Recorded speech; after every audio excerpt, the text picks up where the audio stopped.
Hey guys, welcome to the third devlog of my multiplayer survival game. This week I've worked on the performance optimization from the world generation, and I've also added a new water shader, some new models, and I've added some generation for vegetation and rocks and stuff. So let's hop into the video.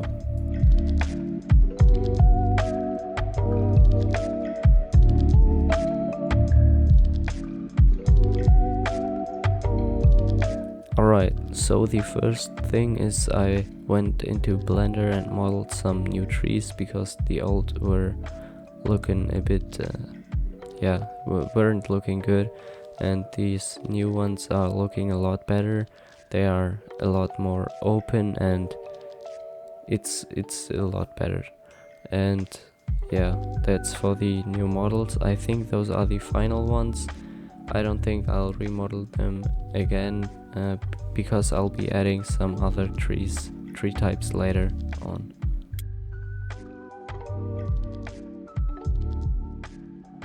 After adding the new trees, I realized that inside a forest the trees are generating without gaps in between, so they are generating on every cell, and I had to change that, so I expanded my script to have a density value, so I can change the density of a forest, and now I have more gaps in between the trees and I can adjust that so it looks better.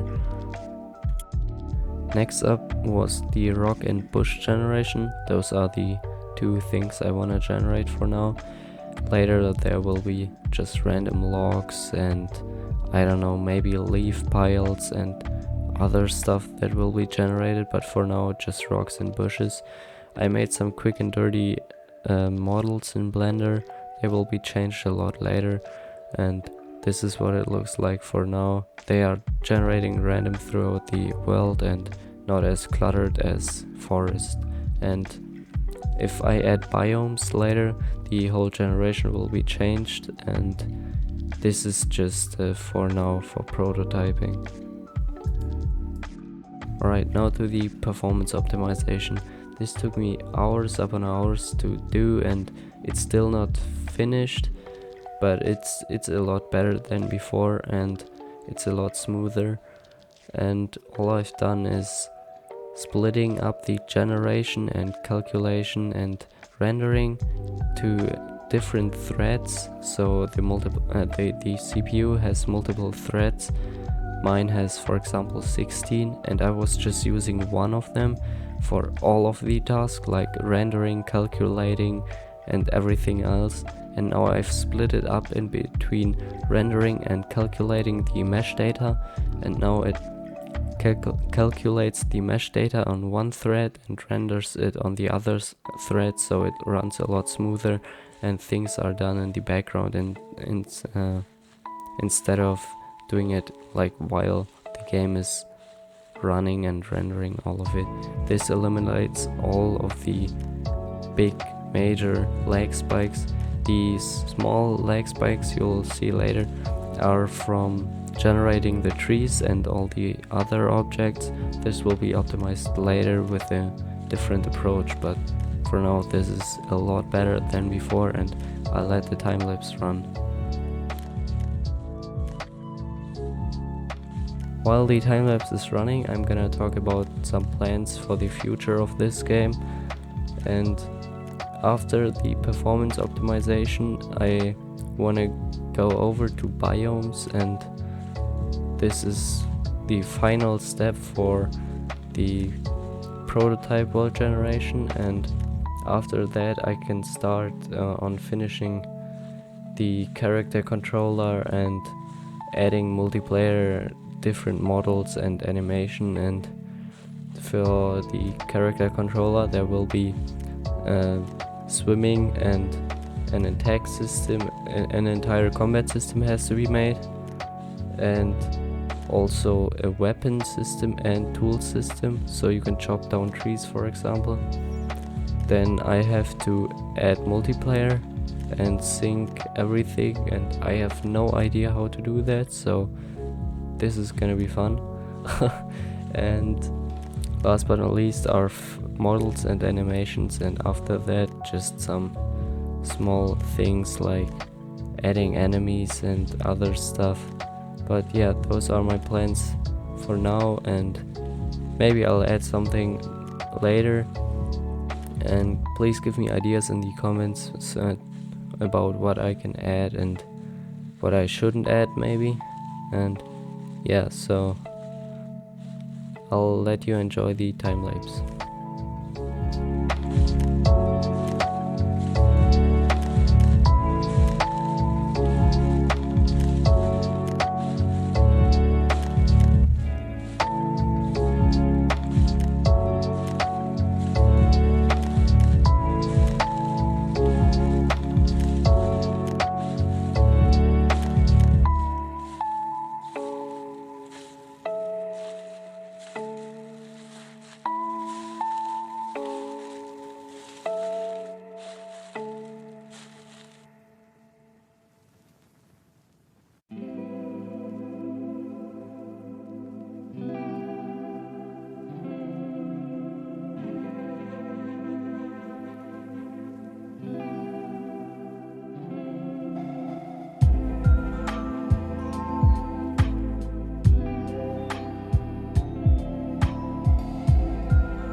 Alright, this is it for this week.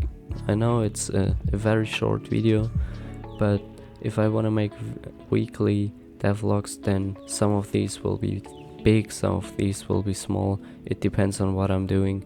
This was a big week. I've done a lot in the performance optimization, but I can't show you a lot, so this is why it's a short video. Maybe in a few weeks, when I'm working on some new models and I don't know, combat system and so on, the videos will be a lot longer, but this is what I've done for now. So see ya in the next video. Don't forget to like and subscribe. Bye.